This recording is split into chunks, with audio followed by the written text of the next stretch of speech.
Bien, merci d'être là. C'est à chaque fois un grand bonheur pour moi de participer à ce genre de session parce qu'il faut faire avancer la cause, sensibiliser tout le monde.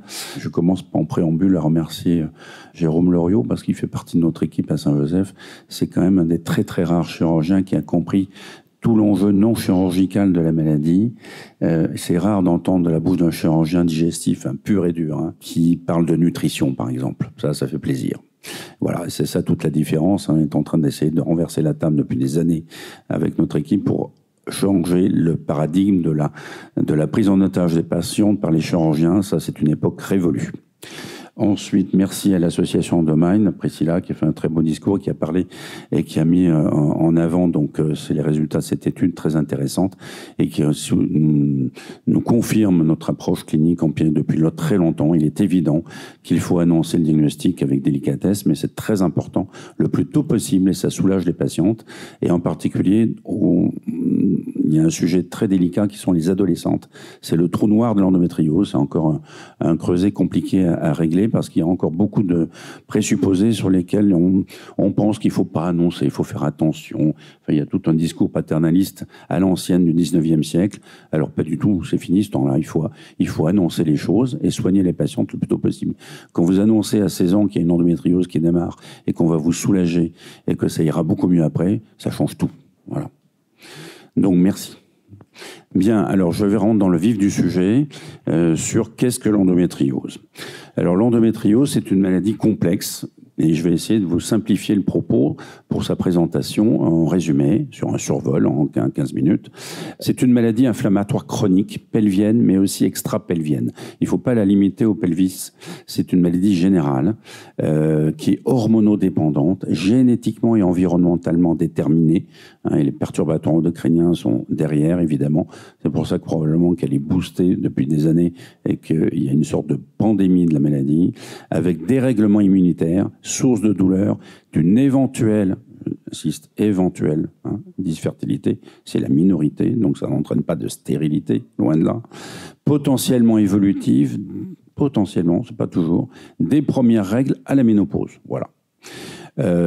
Qu'est-ce que c'est? Concrètement, c'est le tissu dit semblable à l'endomètre en dehors de la cavité utérine, pas seulement en dehors de l'utérus, comme c'était la précédente définition, un peu biaisée. En fait, c'est à partir du moment où les cellules de l'endomètre, où l'équivalent se situe dans le muscle utérin, c'est déjà la partie endométriosique de l'utérus qui commence, mais également en dehors de l'utérus. La maladie, elle est connue. Il faut refaire un petit rappel historique très important, parce que c'est comme ça qu'on progresse en médecine. Le premier cas décrit, c'est moins 1855 en Égypte, quand même. Il faut vous rendre compte de ça. Ça fait 4000 ans. Et les Grecs avaient tout compris de la maladie sur le plan clinique. Ils savaient très bien ce qui se passait. Ils savaient identifier, quand elle se roulait par terre de douleur, bien, elle comprenait qu'il y avait un problème qui était lié aux règles et donc à l'utérus, d'où le terme d'hystéricos grec utérus. Et après, évidemment, vu l'errance de la médecine avant le développement de la médecine anatomoclinique du 19e siècle, eh bien, on a enfermé la maladie dans la dénomination hystérie, donc c'est-à-dire qu'on a catégorisé dans la psyché la souffrance féminine. Et c'est tout le drame qu'on l'on paye encore actuellement, parce qu'il y a encore beaucoup de praticiens qui pensent que les douleurs de la femme qui a l'endométriose sont dans la tête. Au 19e siècle, Gustave Bernutz et toute son équipe, dont Armand Trousseau, avaient pressenti, ils étaient tout près d'avoir découvert l'endométriose. Après, ils ont été grillés par Rokitansky il y a 2 ans. C'est souvent comme ça en recherche et dans l'histoire de la médecine. À chaque fois qu'une femme, avait dit Trousseau, ça c'est fantastique, en période de règles, se plaint de douleurs pelviennes allant jusqu'au malaise, le diagnostic peut être fait. Donc, il l'avait compris cliniquement. Le diagnostic qui se fait en interrogeant, en écoutant la patiente et en la voyant arriver aux urgences. Moi, c'était une des sources de ma vocation.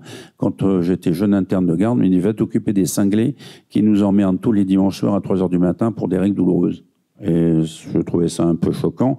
Et j'ai creusé le truc et j'ai découvert le poteau rose. C'est fantastique parce qu'il y a une maladie qui est probablement la plus fréquente de la femme, qu'on a toujours ignorée ou méconnue. Thomas Cullen, lui, a fait un très très beau travail, l'américain. En 1908-1921, il a sorti un article fantastique dans une revue médicale chirurgicale et il a fait un schéma. Et donc l'utérus est au milieu, il est atteint, hein, d'accord? C'est ce qu'on appelle d'un terme controversé, c'est l'adénomiose. En fait, à 15 ans, on n'a pas d'adénomiose, on a l'endométriose utérine. L'adénomiose, c'est l'évolution naturelle normale de tout utérus après 40 ans, qui s'est contracté pendant des dizaines d'années, et donc les cellules fuient dans le muscle. Mais quand ça commence à 15 ans, parce parce que ça commence et c'est même préparé in utero, l'endométriose, eh bien l'utérus est concerné comme le reste. Et après, les règles fuient par les trompes. Hein. Il y a eu ce qu'on appelle le phénomène dit de Samson, le reflux des règles par les trompes, eh bien, explique que les cellules se baladent dans la cavité utérine, dans la cavité pelvienne, sur l'enveloppe des organes qui s'appelle le péritoine, et après, ça pénètre les organes eux-mêmes. Hein, c'est ce qu'on appelle l'endométriose profonde ou les kystes de l'ovaire endométriosiques. Ça saigne ailleurs, ça crée des hématomes, et les organes colonisés, c'est une colonisation, réagissent en devenant inflammatoires, et c'est ça qui fait la douleur. Donc, comment ça se constitue tout cela? Ben, il y a ce reflux. La base, l'un des phénomènes mécanistiques qui est le primum movens, hormono-conduit et dépendant parce qu'il y a trop d'œstrogènes, et après on ne va pas rentrer dans les détails en amont parce que là il y en a pour 3 heures et ça donne la migraine, mais c'est la contraction utérine devient trop violente. Donc c'est ça qui fait les règles douloureuses et abondantes, et ça chasse mal les règles dans le mauvais sens par les trompes, ça saigne dans le ventre. Et après, donc les cellules se baladent un peu partout et sous certaines conditions, notamment avec un dérèglement immunitaire, parce que l'immunologie, la défense immunitaire sont impliquées. Les cellules qui vont attaquer les petits défenseurs qui sont débordés vont pénétrer différents organes, et ça donne différentes localisations qui sont au premier chef évidemment en dehors de l'utérus, l'ovaire, mais ça peut concerner tous les organes autour, dont la paroi musculaire des organes environnants comme le rectum ou la vessie par exemple. Et c'est pour ça que ça crée des problèmes pour aller à la selle, et ainsi de suite, et ainsi de suite. Tous les symptômes les plus importants proviennent de ces localisations qui sont dans des organes majeurs qui entourent le rectum et les ovaires, dont l'appareil urinaire et l'appareil digestif. C'est pour ça que c'est une maladie générale, ça ne concerne pas que l'appareil génital. Donc, ça entraîne évidemment des symptômes divers et variés. C'est ça qui est le plus important, c'est de comprendre les symptômes, parce que c'est sur les symptômes qu'on fait le diagnostic. Hein. Il suffit de vous écouter. Il y a un questionnaire dédié que moi je distribue et que toute l'équipe distribue en amont, que les patients reçoivent d'ailleurs avant leur convocation pour l'examen de confirmation. Et en fait, il suffit de lire le questionnaire, de le commenter avec vous, et on sait, moi je sais déjà à l'avance que vous l'avez, l'endométriose. Après, il faut faire la cartographie précise, on verra comment. Donc, l'endométriose, elle est donc dans l'utérus, ce qu'on appelle annexielle, les trompes, les ovaires, puis ainsi, il y a la forme dite à la surface des organes, la superficielle, et la profonde, qui sont les organes adjoints, contigus à l'utérus et les muscles en question. Toutes les localisations, y compris dans l'organisme, ont été décrites parce qu'après, dans 5% des cas, vous avez des petites cellules qui vont se balader par le flux sanguin et migrer ailleurs. Donc, il y a des localisations absolument invraisemblables. Ça a été décrit dans le cerveau, ça a été décrit un peu partout, sauf la rate. Dans 95% des cas, tout reste dans la cavité pelvienne quand même. Mais il y a quand même un retentissement clinique en termes de douleur sur l'ensemble de l'organisme par des phénomènes très complexes de ce qu'on appelle la projection douloureuse qui concerne d'autres organes. On peut avoir des douleurs cervicales, des douleurs des épaules, et ainsi de suite, et de l'ensemble de la colonne dorsale et lombaire, par exemple, liées indirectement à l'endométriose. Le diagnostic. Alors, comment fait-on le diagnostic concrètement? C'est d'abord les symptômes. Et les symptômes, c'est d'écouter comment vous parlez de vos règles, c'est-à-dire la fameuse dysménorrhée. Quand on a, sur une échelle visuelle simple de 1 à 10, au moins un chiffre de 7, c'est garanti. Mais il y a des femmes qui ont des règles à peine douloureuses et qui l'ont quand même. Quand on a des règles qui empêchent d'aller à l'école ou au travail, c'est évident que c'est l'endométriose aussi. Bon. L'atteinte en profondeur des fameux ligaments qui attachent l'utérus dans le bas du dos, derrière le col de l'utérus, entraîne des rapports douloureux en profondeur. Ça, c'est ce qu'on appelle la dyspareunie profonde, dans certaines positions. Et puis, il faut rentrer dans les détails. Souvent, en levrette, c'est plus particulièrement vrai, et en missionnaire. Voilà. Il faut en parler. Hein, parce qu'il y a beaucoup de femmes qui éludent ça, et disent « Ah oui, mais quand je fais l'examen, je m'avais dit que les rapports n'étaient pas douloureux. » Mais ah oui, mais bien sûr, mais il y a quand même des positions que j'évite. Ah ben, vous voyez, il y a quand même un symptôme. Parce que certaines intègrent le fait que les rapports douloureux, c'est normal. Parce qu'on nous a toujours dit, c'est normal, la règle douloureuse, tout ça, c'est normal. Donc la vie de la femme est douloureusement normale. C'est hallucinant, c'est comme ça. C'est la psyché, c'est la fameuse hystérie, entre guillemets. Alors, l'exonération des selles, quand vous allez à la selle et que c'est douloureux, c'est un symptôme également. Le fait d'avoir des problèmes urinaires alors qu'il n'y a pas d'infection urinaire, ça signe l'endométriose aussi.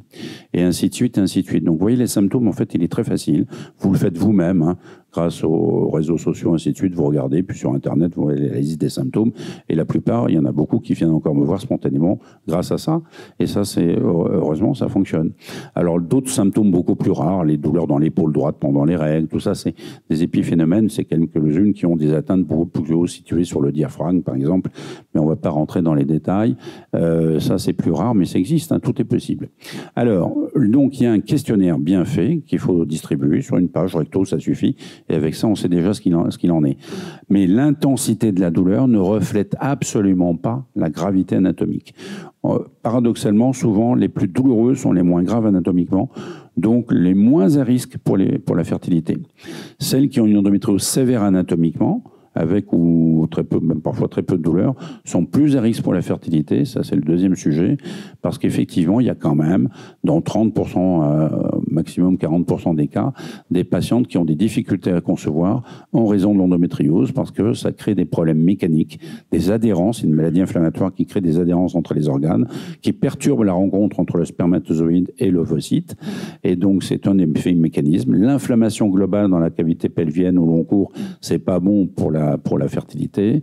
La qualité et le nombre des follicules, donc des ovocytes dans l'ovaire est aussi mise en cause, surtout quand il y a des kystes ovariens des deux côtés importants, et ainsi de suite, ainsi de suite. Et la partie utérine est aussi à considérer parce que c'est souvent même un facteur freinateur le plus important de la fertilité. C'est ce qu'on appelle, entre guillemets, l'adénomiose, que moi je préfère appeler endométriose utérine, quand elle est vraiment importante.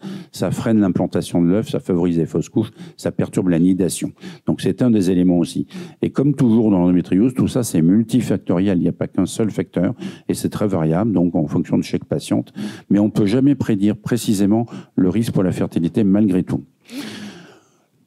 Est-ce que l'endométriose a un effet sur la grossesse et vice-versa? Oui, mais c'est relativement marginal, donc il n'y a pas à s'inquiéter sur la grossesse elle-même. Ça ne nécessite pas une surveillance très particulière, sauf dans certains cas éventuellement très graves ou opérés, où on se méfie à la fin de placenta bas inséré, de risques avec des risques de césarienne un peu plus importants dans certains cas. Ça favorise parfois des fausses couches, effectivement, en plus grand nombre des premiers trimestres. Il n'y a pas de plus grand nombre d'accouchements préparaturés comme ça a été pensé un certain temps. Ça, c'est finalement le risque élevé. On sait que ça n'est pas un facteur d'accouchement prématuré supplémentaire. Petit bémol, pendant le premier trimestre de la grossesse, on peut avoir encore des douleurs, parfois un peu accentuées, parce que l'hormonologie n'est pas encore totalement favorable. Mais dès la fin du premier trimestre, c'est fini. Les douleurs s'amentent complètement. Alors, il y a d'autres syndromes et pathologies associées à l'endométriose, il faut y faire attention. Et en particulier, j'insiste sur un élément qu'il faut bien connaître, c'est le fameux syndrome du côlon irritable, qui entraîne ce qu'on appelle les troubles digestifs fonctionnels, avec le ballonnement abdominal. C'est un symptôme cardinal majeur de l'endométriose, et je dirais que c'est le seul constant. Moi, j'ai des patientes qui viennent me voir chaque année, pas beaucoup, mais rien qu'avec ça. Sans aucune douleur de règles, sans aucune douleur de rapport, ainsi de suite, juste des troubles digestifs. Et c'est ce fameux syndrome du côlon irritable, pour lequel des gastro-entérologues non avertis, parce que la plupart ne font pas le lien avec l'endométriose, eh bien, font des endoscopies, des coloscopies, ainsi de suite, qui sont quasiment toujours normales, évidemment, puisque ça ne se voit pas. Mais le retentissement sur la sphère digestive, avec ce fameux syndrome du côlon irritable, avec alternance diarrhée, constipation et ballonnement au premier chef, c'est lié au fait que les nerfs sont inflammés par l'endométriose et donc perturbe le fonctionnement, l'innervation du côlon, par exemple, et donc il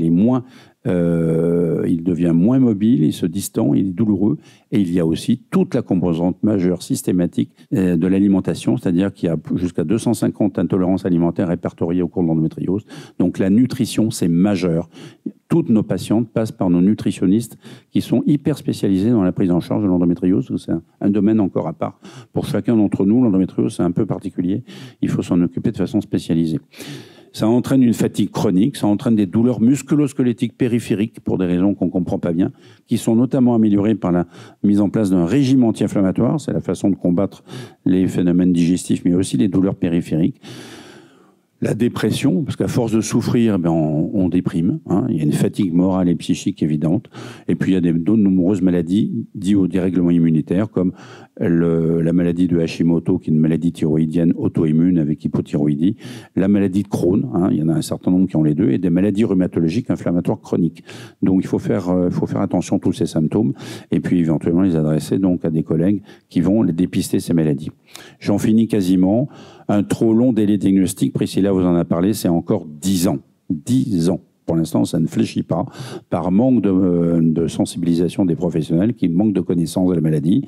Et donc, le diagnostic traîne, erre, et ça, c'est évidemment très, très délétère pour vous. Donc l'IRM, c'est évidemment la seule solution, souvent à 12 ans à l'adolescence, quand on n'a pas eu de rapport, et ça marche quand même. Il faut apprendre à la lire, et c'est effectivement quand même bénéfique. Et puis l'IRM, l'autre avantage, c'est que alors que l'échographie ne se relie pas, elle peut être relue par un radiologue référent, hein, et c'est comme ça qu'existent des sites comme Deuxième Avis qui permettent de relire les examens à distance. Donc le corollaire de ce que je dis, c'est que la célioscopie, qui consiste à aller ouvrir le ventre pour voir s'il y a l'endométriose, c'est fini ça. C'est interdit, c'est écrit noir sur blanc dans les recommandations. On n'a plus besoin de faire ça, puisque le diagnostic se fait en amont. D'accord ? Et donc, le diagnostic, c'est donc plus de célioscopie, c'est l'imagerie, et maintenant, et après mon collègue Yaya va vous en parler, c'est l'endotest. On y croit beaucoup, et peut-être, il vous le dira, remboursé en 2025. Hein, ça n'empêche pas qu'il faudra faire quand même l'imagerie. Quand elle est négative, fait l'endotest, et quand c'est positif, qu'on doit opérer la patiente, il faudra refaire l'imagerie pour une cartographie précise auprès des experts. Alors, pour finir, l'épidémiologie, la maladie, la fréquence, elle est majeure. C'est pas 5 à 10%, c'est 10 à 20%, voire 15 à 20% des patientes en âge de procréer, donc c'est colossal. Ça entraîne évidemment énormément de douleurs et de retentissement dans votre vie sociale, familiale, affective et ainsi de suite. C'est évident. Et là, par exemple, une adolescente sur deux qui a des douleurs pelviennes a une endométriose, donc c'est phénoménal. Et donc, il faut la dépister et la diagnostiquer le plus tôt possible.